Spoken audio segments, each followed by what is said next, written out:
আজ আমার ব্লগ বানানোর দ্বিতীয় দিন। ভাবিনি এত তাড়াতাড়ি আমাকে এই বন্যার ব্লগ বানাতে হবে, কিন্তু কি আর করা যাবে। দুটো নদীর মাঝখানে আমাদের বাড়ি, এই যে গোলদাগটা আমাদের বাড়ি, আর এরোটার কাছ থেকে দামোদর নদী থেকে মুন্ডেশ্বরী বেরিয়েছে। এর ফলে আমাদের চারিদিক জলমগ্ন।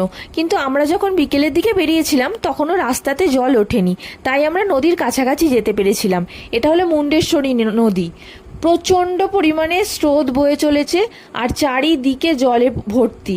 অনেকজন মানুষ গেছিল দেখতে, আমরাও তার সাথে গেছিলাম দেখতে। তবে আমাদের এখানে মুন্ডেশ্বরীর আশপাশে বসতিটা কম বলে ক্ষয়ক্ষতিটাও কম, কিন্তু দামোদরের ক্ষেত্রে ঠিক উল্টো। এটা দামোদর নদ।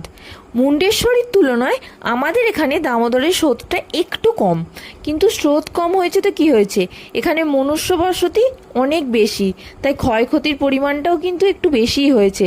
দেখুন কি অবস্থা, এদের সবাইকে বাঁধের উপরে